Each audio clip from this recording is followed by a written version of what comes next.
duduk di samping. Hey guys, Cece di sini. Mari kita lanjut cerita lagi yang selanjutnya dari Nanda. Ingat, jangan mendengarkan sendirian ya guys. Selamat mendengarkan dan hati-hati ada yang mengetuk pintu di kamarmu.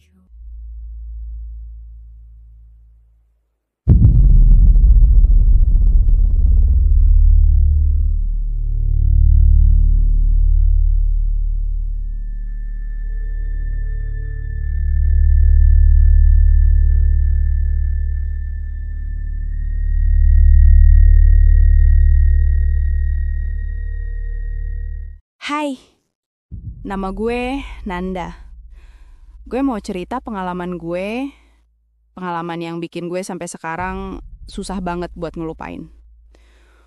Waktu itu umur gue baru 19 tahun. Gue masih anak kos, masih suka ketawa-ketawa gak jelas sama temen, tapi juga gampang panik kalau sendirian. Malam itu, gue diminta nemenin temen gue, Rina, yang lagi sakit dan harus dirawat di rumah sakit. Orang tuanya jauh, gak ada yang bisa nemenin. Awalnya gue mikir, ya udah, cuma nemenin doang. Gak ada masalah. Kamar rawatnya ada di lantai 3. Lorong menuju kamar itu panjang banget. Lampunya redup, ada yang suka kedip-kedip kayak mau mati. Bau obat-obatan bercampur sama bau apek bikin kepala agak pening. Pas masuk kamar, hawanya dingin banget.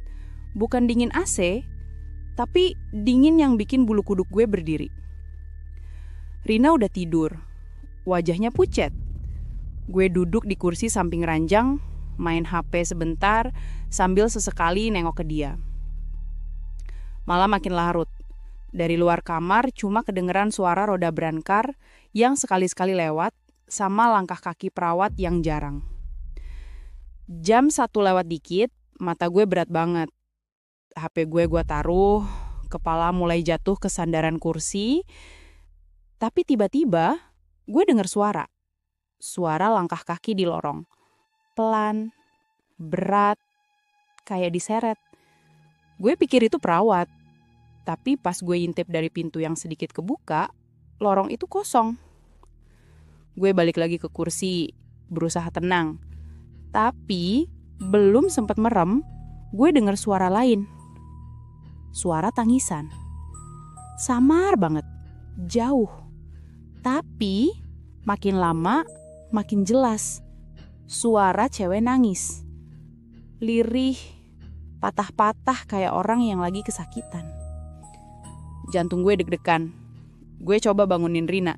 Rin, lo denger gak? Tapi dia gak bangun. Nafasnya teratur. Kayak tidur nyenyak banget. Gue jadi makin panik. Tiba-tiba dari kaca jendela kamar, gue lihat bayangan. Bayangan perempuan rambut panjang berdiri di depan pintu kamar. Gue langsung kaku. Dan pintu itu berderit pelan, kebuka sendiri. Gak ada siapa-siapa. Tapi suara tangisan itu sekarang jelas banget masuk ke kamar. Gue merapat ke ranjang Rina, mata gak lepas dari pintu. Lalu gue ngerasa ada sesuatu di belakang gue. Nafas anget nempel di telinga gue. Dan suara lirih itu berbisik. Nanda! Gue langsung lompat, badan gemeteran, gue nengok, kosong. Tapi kursi yang tadi gue dudukin pelan-pelan geser sendiri, bunyinya berdecit di lantai. Tubuh gue lemes, kaki gue berat, gue mau kabur tapi gak bisa. Rina masih tidur pules, gue bingung harus gimana. Gue peluk dia, berharap gue kebangun, tapi gak ada reaksi. Suara nangis itu makin deket, makin keras, rasanya kayak ada di sebelah gue. Gue beranikan diri nengok ke arah pintu, dan gue ngeliat dia. Seorang perempuan, rambut panjang, acak-acakan baju pasien rumah sakit, lusuh penuh noda darah. Wajahnya pucet banget, matanya kosong, hitam. Dia berdiri pas di depan pintu, nangis sambil nutupin wajah. Perlahan dia turunin tangannya. Wajahnya rusak, kulitnya lebam, bibirnya pecah, kayak habis kecelakaan atau sakit parah. Dia melangkah masuk, jalannya pelan, tapi suaranya kayak diseret. "Nanda, temenin aku." Suaranya lirih, pecah, kayak dari dalam dada. Gue langsung teriak kecil, badan gue mundur sampai mentok tembok. Mata gue gak bisa lepas dari dia. Dia terus maju, sampai akhirnya dia berhenti di samping Rina. Tangannya terangkat. Hampir nyentuh wajah Rina yang lagi tidur. Gue spontan teriak, "Jan!" Seketika itu juga, lampu kamar kedap-kedip, lalu mati. Gelap total. Gue cuma bisa dengar suara tangisannya, makin keras, makin dekat, sampai rasanya dia ada pas di depan muka gue. Gue nutup mata, doa apa aja gue baca sekenanya, jantung gue kayak mau meledak. Lama banget rasanya. Sampai akhirnya, azan subuh dari jauh kedengeran. Lampu kamar nyala lagi, dan perempuan itu hilang. Rina masih tidur, kayak gak ada apa-apa. Pagi itu, gue langsung keluar kamar, duduk di lorong. Gue gak berani cerita ke siapa-siapa. Sampai akhirnya ada perawat yang liwat dan ngeliat gue pucet. Dia cuma bilang pelan, "Kalau di kamar itu ada yang nangis, jangan ditanggapin. Itu pasien lama, meninggal sendirian, malam-malam. Sejak itu, dia selalu nyari teman." Gue merinding dengar kalimat itu. Rasanya pengen langsung pulang, ninggalin Rina, tapi gue tahan. Gue tunggu sampai keluarganya datang, baru gue bisa tenang. Sampai sekarang, setiap kali gue lewat depan rumah sakit itu, gue masih bisa ngerasa dingin yang sama. Masih bisa dengar samar, suara tangisan lirih itu manggil nama gue. Dan sejak malam itu, gue ngerti satu hal. Bukan cuma rasa sakit fisik yang bikin orang menderita. Kadang rasa kesepian bisa bikin seseorang terjebak, bahkan setelah mereka udah gak ada di dunia. Itu kenapa setiap kali gue lewat rumah sakit itu, gue selalu ingat tangisan itu. Bukan sekedar suara hantu, tapi suara seseorang yang dulu ditinggal sendirian dan cuma pengen ditemani. Dan itulah cerita gue, walaupun singkat, tapi pengalaman itu sangat membuat gue ketakutan banget.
Lampu redup lorong sunyi, aku berjalan sendiri, menemani sahabatku yang sakit.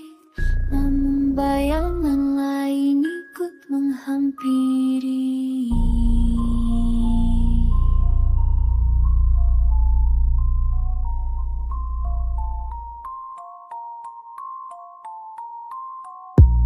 Suara langkah terdengar dekat, padahal lorong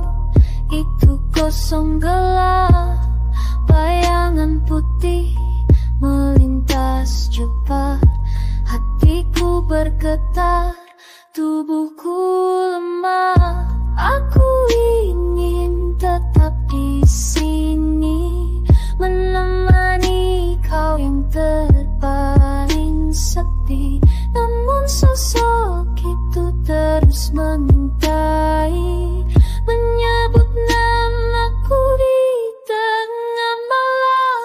Rumah sakit ini penuh misteri, jari tangisan terdengar lagi.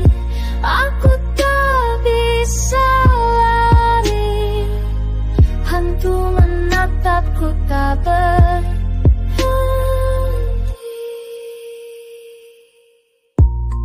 Tirai bergerak tanpa angin, suara tawa di telingaku, bayangan hitam di jendela membisikkan rahasia kematian. Aku dengar suaramu,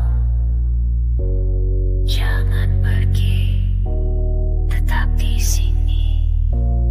Langkah kaki mendekat, namun ruangan ini kosong. Rumah sakit ini penuh misteri, jari tangisan terdengar lagi. Aku tak bisa lari, hantu menatapku tak berhenti.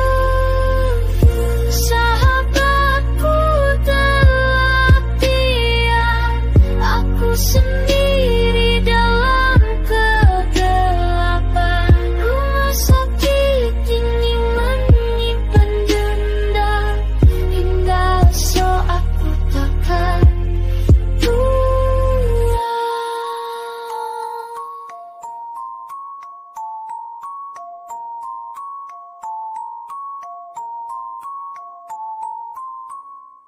Selanjutnya, cerita dari Andi. Ini berjudul Hari Ketujuh. Hari ketujuh itu maksudnya apa, Bang? Ini dia maksudnya. Mari kita dengarkan.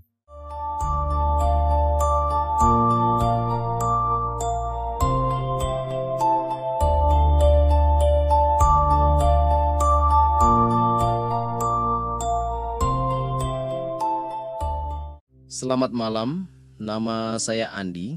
Malam ini saya ingin menceritakan sebuah pengalaman yang sampai detik ini masih terus menghantui hidup saya. Pengalaman yang bermula 7 hari setelah kematian sahabat saya sendiri. Sahabat saya itu bernama Arif. Kami sudah saling mengenal sejak kecil. Dari bangku sekolah dasar, SMP, hingga kuliah, kami sering bersama. Dia seperti saudara, orang yang selalu ada saat saya butuh. Kami sering bercanda, kadang bertengkar, tapi selalu berakhir dengan tawa. Hari-hari bersama Arif begitu melekat dalam ingatan saya. Dia selalu punya semangat hidup, suka menolong, dan paling bisa bikin suasana ramai. Itu sebabnya ketika kabar kematiannya datang, dunia saya seakan runtuh. Dia meninggal karena kecelakaan motor. Semuanya terjadi begitu cepat. Pagi itu kami masih duduk bersama di warung kopi dekat kampus. Dia tertawa keras, bercerita tentang rencana jalan-jalan dan menggoda saya soal teman sekelas. Tapi sore harinya, saya berdiri di depan jasadnya yang terbujur kaku.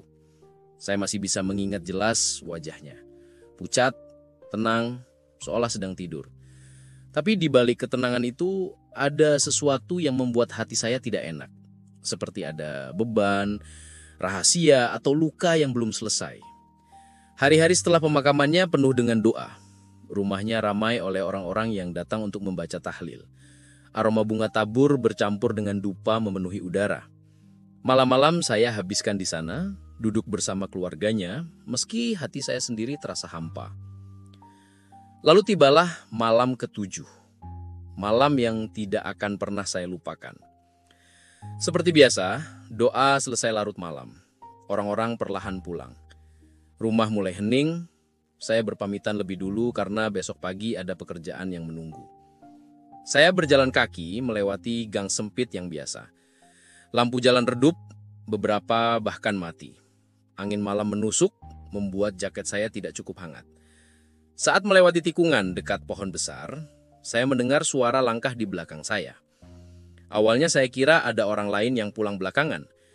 Tapi suara itu aneh.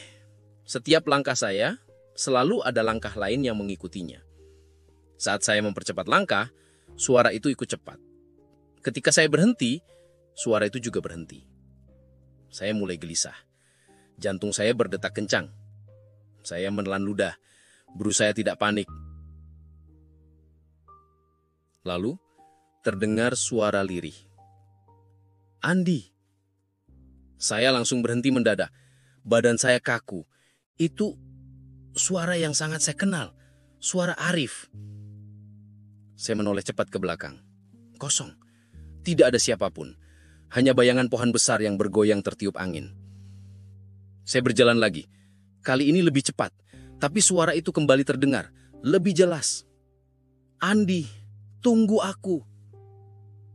Suara itu terlalu dekat, seolah dibisikkan tepat di telinga saya. Saya ingin berlari, tapi kaki saya terasa berat.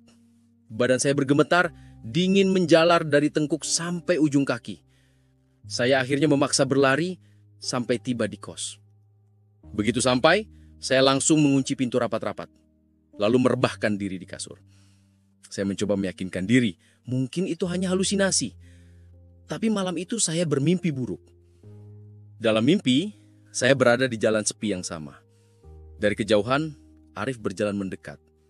Wajahnya pucat, matanya kosong, senyumnya tipis. Tapi bukan senyum sahabat yang saya kenal, melainkan senyum yang membuat bulu kuduk saya berdiri.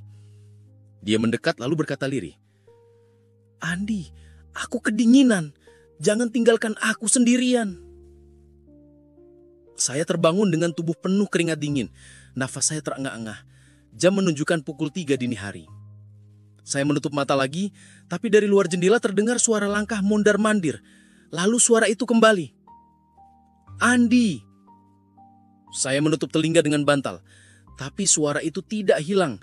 Ia semakin jelas, bukan dari luar, tapi dari dalam kepala saya. Hari-hari berikutnya, gangguan makin sering terjadi. Lampu kamar kos berkedip sendiri, lalu padam. Pintu bergetar tengah malam, dan selalu ada suara lirih itu memanggil nama saya. Kadang pelan, kadang seperti berbisik di telinga. Malam ke-7 setelah pemakaman, gangguan memuncak.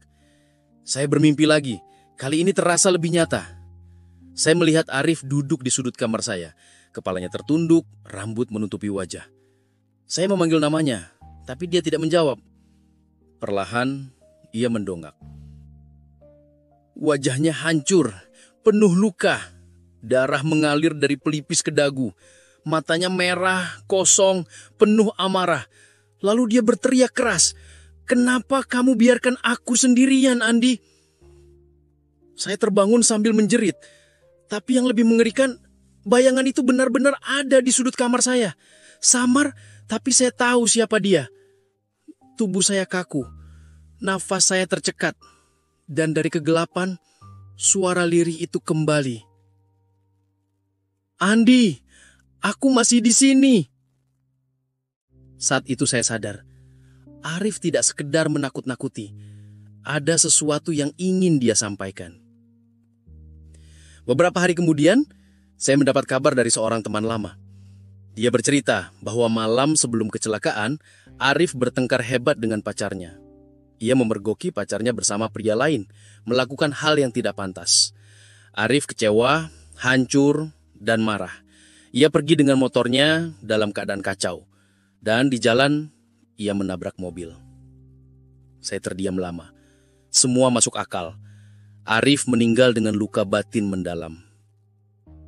Malam berikutnya, Arif muncul lagi dalam mimpi saya. Wajahnya penuh luka, tapi kali ini ada air mata di matanya. Andi, aku mohon, sampaikan padanya. Bilang aku sudah pergi. Bilang padanya, meski dia menghancurkan aku tidak pernah membencinya. Aku tetap mencintainya. Tolong Andi, jangan biarkan dia menunggu aku pulang. Kata-katanya membuat dada saya sesak. Untuk pertama kalinya, suaranya bukan hanya menyeramkan, tapi juga penuh putus asa. Pagi harinya, dengan berat hati, saya menemui pacarnya Arif. Saat saya ceritakan semuanya, wajahnya langsung pucat. Dia menangis histeris, tubuhnya bergemetar. Dia tidak membantah, tidak menyangkal. Penyesalan jelas terlihat di matanya. Setelah itu, gangguan perlahan mereda. Tidak ada lagi langkah kaki, tidak ada lagi bisikan. Tapi setiap malam ke-7, saya masih bermimpi. Arif muncul, kali ini lebih tenang. Senyumnya tipis, matanya tidak lagi penuh amarah. Seolah berterima kasih karena pesannya sudah tersampaikan. Namun meski begitu, setiap kali saya melewati gang dekat rumahnya, saya selalu merasa ada langkah kaki yang mengikuti. Kadang, di belakang telinga saya, suara lirih itu kembali terdengar. Terima kasih, Andi. Sampai hari ini, saya tidak tahu apakah Arif benar-benar sudah tenang atau masih ada di sekitar saya. Yang jelas, saya belajar satu hal. Cinta yang dalam, meski dikhianati, bisa menjadi alasan roh seseorang bertahan, bahkan setelah kematian.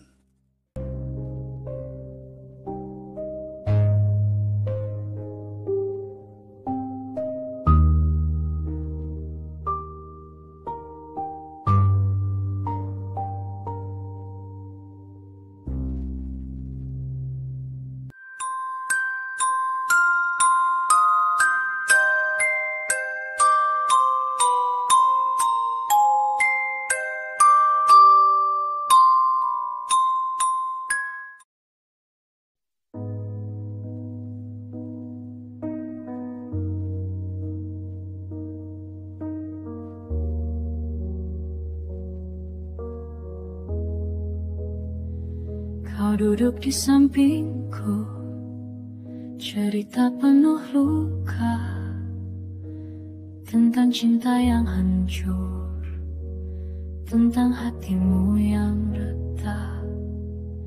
Mata merahmu basah, genggam tangan gemetar. Kau bilang aku lelah, tak tahu harus kemana lagi. Aku hanya bisa diam menahan air mata. Kata-kata tak cukup untuk tenangkan jiwa. Sahabat, kau pergi terlalu cepat. Malam itu jadi saksi, mesin motormu berteriak. Sahabat, pesanmu masih terngiang. Jangan biarkan aku sendiri, aku tak kuat lagi. Berita datang pagi, tubuhmu tak bernyawa. Mobil di persimpangan hancurkan sisa asa. Peluk jaketmu erat, bau bensin masih tersisa. Bila air ponselku, pesanmu belum ku balas. Kenapa harus cinta membawamu ke jurang? Kenapa setia dibayar dengan kehancuran? Sahabat, kau pergi terlalu cepat. Malam itu jadi saksi, mesin motormu berteriak. Sahabat, pesanmu masih terngiang. Jangan biarkan aku sendiri, aku tak kuat lagi. Jika saja aku sempat menjawab panggilanmu, jika saja aku bisa hentikan langkahmu. Kini hanya doa yang ku peluk dalam sepi. Sahabat, maaf, aku tak bisa melindungimu. Sahabat, Di malam sunyi aku menangis, pesan terakhirmu kini jadi luka abadi. Sahabat, kau hilang dalam hitam jalanan, tapi namamu terpatri di detak jantungku selamanya.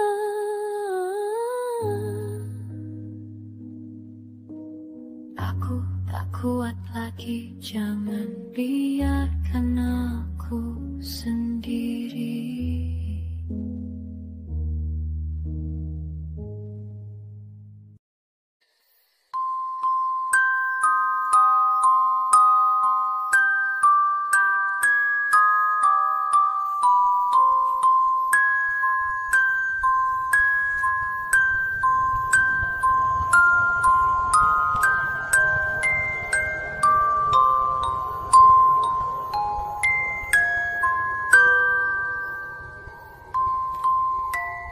Hey guys, masih di CCH, mari kita lanjut cerita lagi, masuk ke cerita selanjutnya dari cewek cakep dan gokil, yaitu namanya Rin. Selamat mendengarkan, awas ke bawah mimpi ya guys.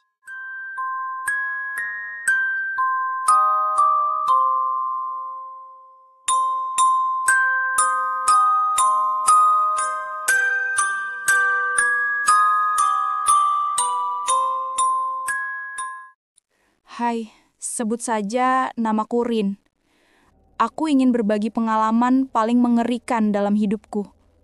Pengalaman yang sampai sekarang masih sering hadir dalam mimpi burukku. Aku berusia 19 tahun saat kejadian itu.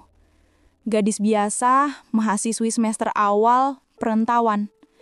Hidupku sederhana, tapi aku punya satu kebiasaan buruk yang sering bikin repot. Aku gampang penasaran. Kalau ada sesuatu yang misterius, aku selalu terdorong untuk mencari tahu, meskipun hatiku penakut. Malam itu, sekitar jam 11, aku baru pulang dari rumah teman dekat. Jalanan desa tempatku ngekos udah sepi. Lampu jalan sebagian redup, beberapa bahkan mati. Angin malam membuat ranting-ranting pohon berayun, menimbulkan suara gesekan yang membuat suasana makin menyeramkan. Saat melewati gang kecil, mataku tertuju pada sebuah rumah tua di ujung jalan. Rumah itu udah lama kosong.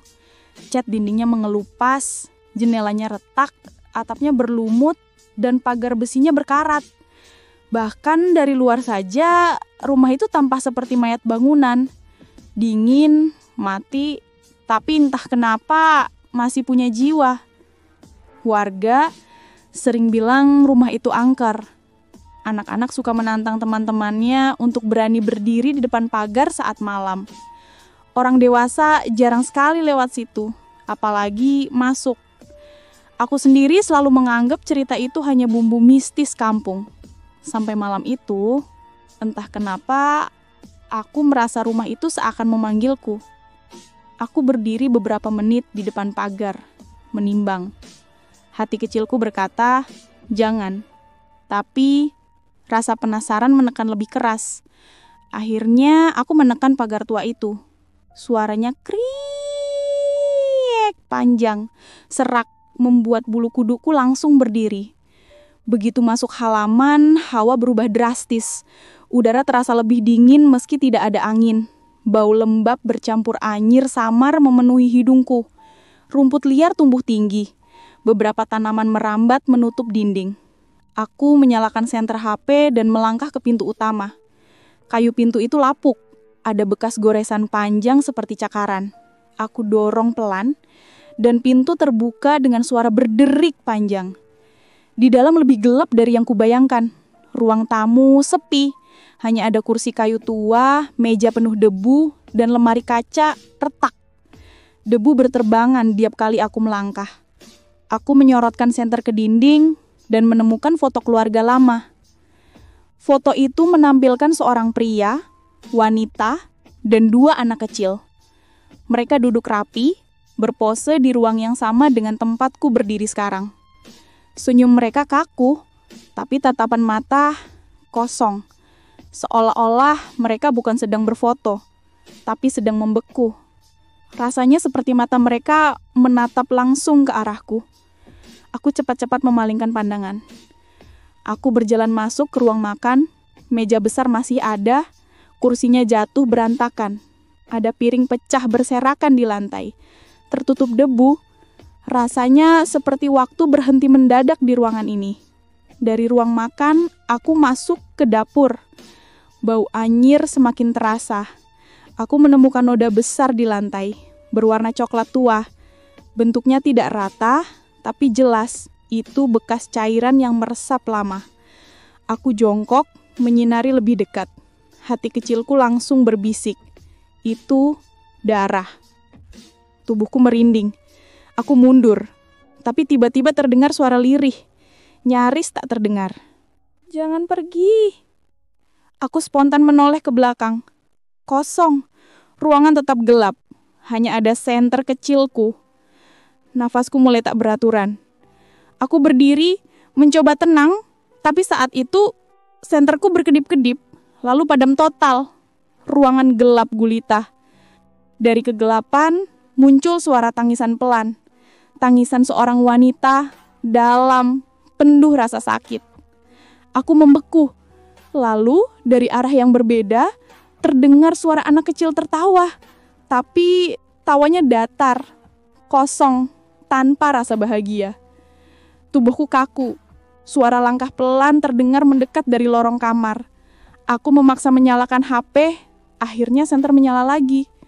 Cahaya itu langsung menyorot sebuah bayangan. Seorang pria berdiri di ujung lorong. Wajahnya pucat, ada luka panjang di pipi, matanya merah menatapku. Aku mundur pelan, tapi dari samping muncul sosok wanita dengan gaun putih penuh noda, rambut tergerai menutupi wajah, darah menetes dari tangannya. Di belakangnya 2 anak kecil muncul, menatapku kosong, lalu tersenyum tipis. Pria itu bersuara serak. "Kamu masuk rumah kami." Aku ingin lari, tapi kakiku berat seperti ditahan. Salah satu anak kecil itu tiba-tiba berlari, menubruk kakiku dengan tawa datar. Aku menjerit kencang. Tubuhku mendadak bisa bergerak lagi. Aku mendorong anak itu menjauh, lalu kabur ke arah pintu utama. Aku menghantam pintu keras-keras. Berat sekali, seperti ditahan dari dalam. Dengan sisa tenaga, aku menabraknya. Brak! Pintu terbuka. Aku jatuh keluar. Aku lari secepat mungkin melewati halaman, menabrak pagar sampai tubuhku memar dan lalu jatuh tersungkur di jalan. Nafasku terengah-engah, tubuhku gemetar, air mataku mengalir deras. Aku menoleh sekilas. Dari dalam rumah, samar-samar, aku mendengar suara jeritan, suara tumpang tindih, suara pria marah, suara wanita menangis, suara anak-anak menjerit. Seperti kejadian malam tragedi itu terulang di hadapanku. Aku menutup telinga rapat-rapat, memalingkan wajah dan menangis. "Tolong!" Cahaya senter muncul dari arah berlawanan. Seorang bapak tua, warga kampung, berlari menghampiri. "Astaga nak, kamu ngapain masuk rumah itu?" Aku menangis histeris, jatuh berlutut. "Pak, di dalam ada mereka. Mereka masih di sana." Bapak itu pucat, wajahnya tegang. Dia buru-buru menarik lenganku, menyeretku menjauh. "Cepat, keluar dari sini. Jangan pernah balik lagi.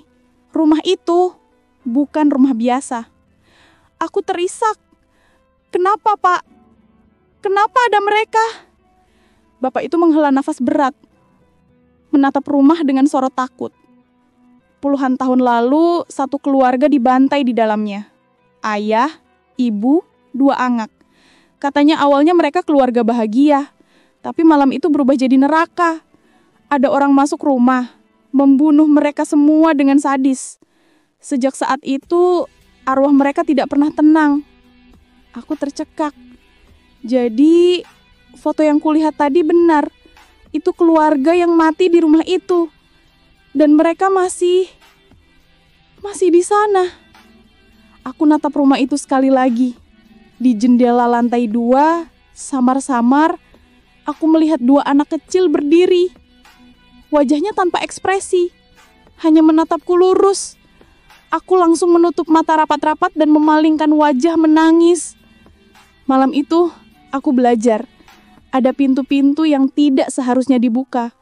Rasa penasaran bisa menjadi kutukan kalau membawa kita ke tempat yang seharusnya tetap terkubur. Dan rumah itu akan selamanya menyimpan keluarga yang mati tragis, menunggu siapapun yang cukup bodoh untuk masuk, agar mereka bisa menunjukkan bahwa mereka masih di sana.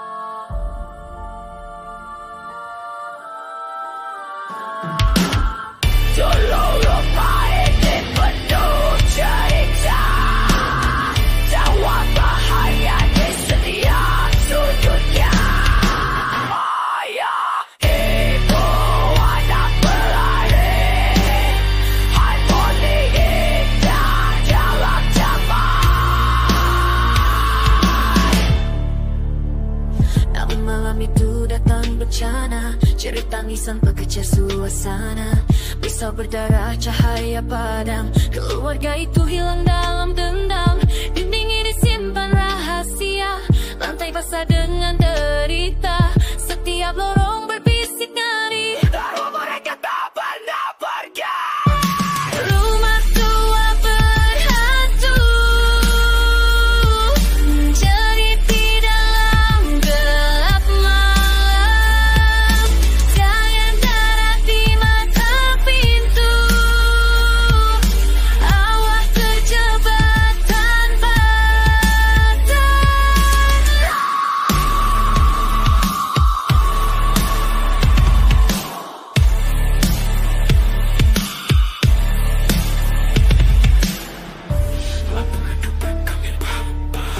Langkah kaki tanpa siapa, tawa kecil tangisan, menarik jiwa ke kegelapan. Dengar suara mereka memanggil, jangan masuk, jangan masuk. Tangisannya menggema, senyum Pak Ibu di jendela.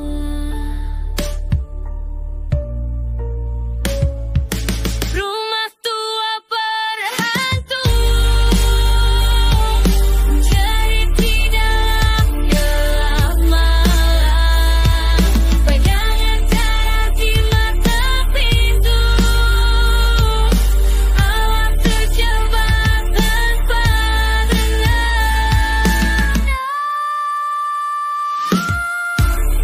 Kini rumah ini hanya sepi, namun dendam tetap abadi.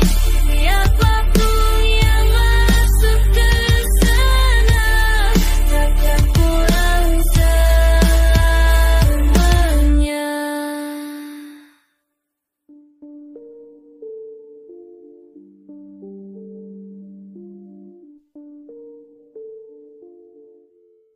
Gimana guys, cerita dari Rin? Keren bang, bagus-bagus, jadi pengen subscribe. Kalau gitu kita lanjut ke cerita berikutnya, dengarkan pakai headphone dan pencet tanda subscribe di bawah ini. Let's go. Hai, namaku Putri.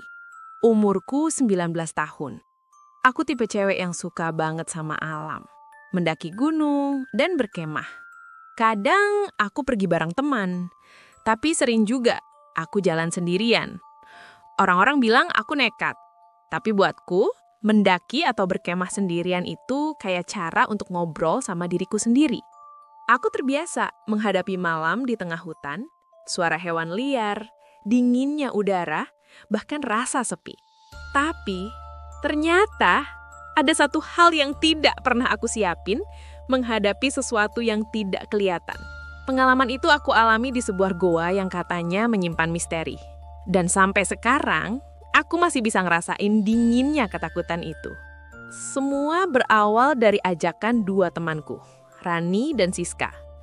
Mereka ngajak camping di kaki sebuah gunung yang ada di Jawa Tengah. Gunungnya bukan gunung populer untuk pendaki. Jadi jalurnya sepi dan suasananya masih alami banget. Kami berangkat pagi dari kota lalu tiba di desa kecil yang berada di kaki gunung menjelang sore. Desa itu sederhana, orang-orangnya ramah. Sawah terbentang dan dari kejauhan terlihat hutan lebat yang menutupi lereng gunung. Kami disambut beberapa warga yang penasaran ngelihat 3 cewek bawa tas carrier besar. Mereka ramah, bahkan ada ibu-ibu yang nawarin singkong rebus dan teh hangat. Aku inget jelas, salah satu bapak Parubaya bilang, "Kalau mau naik besok, hati-hati ya nak, jangan ke arah barat. Di sana ada gua tuak. Gua itu bukan tempat main-main." Kami bertiga cuma saling pandang, lalu senyum sopan. Dalam hati aku kira itu cuma mitos yang biasa orang kampung sampaikan buat menakut-nakuti pendatang. Malam itu kami bikin api unggun. Suasananya indah, langit penuh bintang, udara dingin tapi menyenangkan. Kami ketawa, cerita-cerita, sambil makan mie instan. Tapi kata-kata tentang goa itu terus mengganggu pikiranku. Goa tua, apa yang ada di dalamnya? Esok paginya, rencana awalnya kami mau naik jalur pendek untuk sekedar trekking ringan. Tapi jam masih menunjukkan pukul 6 pagi. Teman-temanku masih tertidur lelap di dalam tenda. Yang aku nggak bisa diem, akhirnya mutusin untuk jalan-jalan sebentar sendirian. Dalam hatiku berkata, sekedar lihat-lihat hutan nggak masalah. Toh aku terbiasa jalan sendiri. Entah kenapa, langkahku malah mengarah ke barat. Seperti ada yang menarikku. Jalan setapak kecil membawaku masuk ke hutan lebih dalam. Suara burung hutan terdengar, udara lembab, dan cahaya matahari yang menembus ranting membuat suasana agak redup. Semakin jauh aku melangkah, suasana makin hening. Tidak ada lagi suara serangga, angin pun terasa berat. Dan akhirnya aku sampai di sana. Di depan sebuah gua tua. Mulut gua itu besar, menganga seperti lubang hitam. Dindingnya ditumbuhi lumut hijau, akar pohon merambat di sekitar mulutnya. Dari dalamnya keluar angin dingin bercampur bau lembab menusuk hidung. Aku merinding, tapi terus berjalan. Saya tersorot dinding batu yang penuh coretan aneh. Ada yang seperti simbol tak jelas, ada juga yang berupa kata-kata. Salah satunya membuatku berhenti. Tulisan itu jelas sekali. "Tolong aku." Tanganku bergetar. Aku melangkah mundur, tapi rasa penasaran membuatku tetap melanjutkan. Semakin dalam, lorong makin menyempit. Aku harus sedikit menunduk untuk bisa lewat. Lalu suara itu muncul. Langkah kaki. Pelan, tapi jelas mengikuti langkahku. Aku berhenti. Suara itu juga berhenti. Aku menoleh dengan cepat, kosong. Tapi saat menyorot tanah dengan senter, aku melihat sesuatu.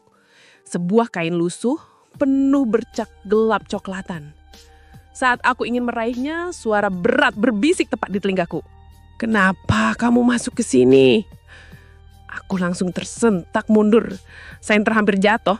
Jantungku berdetak keras. Aku sorot ke segala arah. Tidak ada siapapun.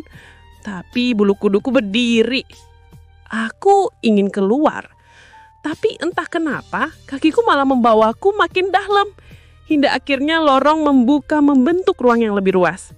Dan disitulah aku melihat sesuatu yang membuat tubuhku lemas. Tulang belulang manusia berserakan di lantai gua. Ada tengkorak dengan retakan besar, ada tulang tangan yang masih terbungkus sisa kain, ada potongan-potongan kecil yang entah bagian tubuh mana. Di dinding ada noda besar berwarna coklat kehitaman, seperti darah yang mengering bertahun-tahun. Aku hampir muntah, air mataku mengalir sendiri. Tapi sebelum aku bisa kabur, sebuah bayangan muncul dari kegelapan. Seorang pria, tinggi, kurus, wajahnya samar. Tangannya memegang pisau besar berkarat, penuh noda merah. Matanya kosong, senyumnya tipis mengerikan. Dengan suara parau dia berkata, "Aku tidak sendirian, mereka semua masih di sini bersamaku." Aku menjeritkan nyaring mungkin dan langsung lari. Suara langkah kakiku bergema bercampur suara tawa tipis, tangisan lirih, dan bisikan dari segala arah. Lorong terasa makin panjang, makin gelap. Nafasku terengah-engah, senter hampir jatuh, tapi aku terus memaksa lari. Hingga akhirnya cahaya mulut gua terlihat. Aku keluar dengan tubuh bergemetar, jatuh tersungkur di tanah lalu bangkit dan berlari sekuat tenaga ke arah desa. Saat aku tiba, warga desa yang sedang berkumpul langsung menghampiriku. Wajahku pucat, nafasku kacau, tubuhku kotor penuh tanah. Aku terbata-bata menceritakan apa yang aku lihat di dalam gua. Seorang kakek tua menatapku lama, lalu menghela nafas. Dengan suara berat, dia berkata, "Kau sudah melihatnya ya? Gua itu bukan sekedar gua. Itu tempat kejadian berdarah. Tempat dosa besar yang tidak pernah hilang." Aku terdiam, menunggu penjelasan. Kakek itu lalu menceritakan, puluhan tahun lalu, ada seorang pria gila dari desa sebelah. Ia menculik seorang gadis muda, seusir aku. Gadis itu cantik, lugu, dan semua orang menyayanginya. Tapi pria itu menyiksanya, memutilasi tubuhnya, dan membuang potongannya di dalam gua itu. Orang-orang baru menemukan jasadnya setelah berhari-hari, tapi tidak lengkap. Ada bagian tubuh yang hilang, tidak pernah ditemukan. Sejak saat itu, warga percaya roh gadis itu masih terjebak di dalam. Perintih minta tolong. Sedangkan roh pria itu katanya tidak pernah bisa keluar, terikat selamanya di tempat kejadian. Aku gemetar mendengar cerita itu. Jadi bau busuk, tulang-tulang, noda darah, bahkan sosok pria berpisau yang aku lihat itu semuanya nyata. Itu bukan halusinasi, itu sisa dari tragedi keji yang benar-benar pernah terjadi. Sejak hari itu, aku tidak pernah lagi berani masuk ke gua manapun sendirian. Aku masih suka mendaki, masih suka berkemah. Tapi aku belajar satu hal penting. Alam bukan hanya menyimpan keindahan, tapi juga menyimpan luka yang tidak bisa sembuh. Dan gua itu akan selalu menyimpan misteri, bukan hanya mitos, tapi juga darah, air mata, dan arwah seorang gadis yang tidak pernah benar-benar bisa pergi. Kadang-kadang setiap kali aku sendiri di hutan, aku masih bisa mendengar suara lirih itu, begitu dekat di telingaku.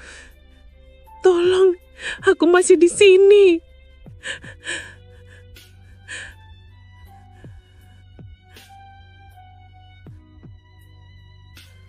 Itu cerita dari pengalaman aku, dan aku masih mengingat kejadian itu sampai sekarang. Dan akhirnya aku tidak mau lagi penasaran seperti waktu itu.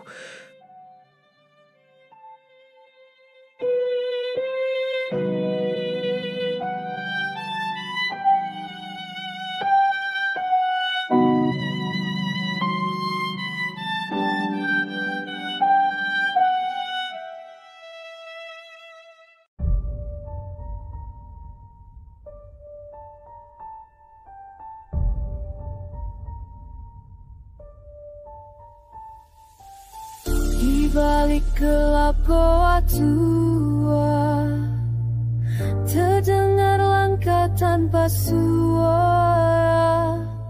Seorang gadis dibawa paksa dalam teror yang tak bernyawa.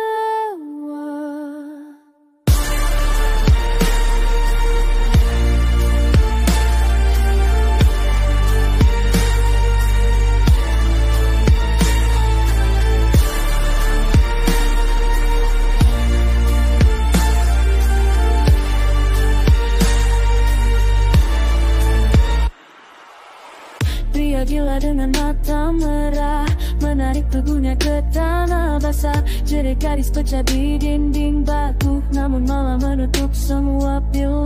Darah menetes di bebatuan, cahaya redup padam belahan. Senyum gila membelah malam, hidupnya tamat dalam kelam. Goa misterius penuh kutukan, arwah menangis minta pertolongan. Tangis gadis tak pernah reda, terkurung selamanya di dalam sana.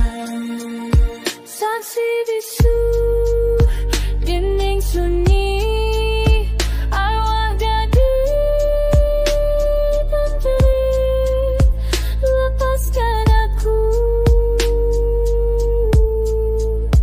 tolong aku di sini, jangan tinggalkan.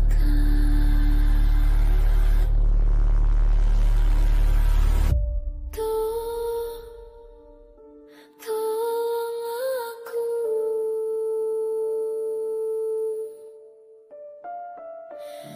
Namun jagilah pun terkunci, arwahnya tak bisa lagi. Tawa jiwa menggema keras bersama jadi gadis yang tragis, pada jadi gadis yang tragis. Misteris baru kutukan, arwah menangis minta pertolongan. Tangis gadis tak pernah ada, terkurung selamanya di dalam sana. Tua ini simpan rahasia, darah dan arwah yang terjebak selamanya. Siapapun masuk ke dalam kegelapan, takkan pulang, terikat kutukan.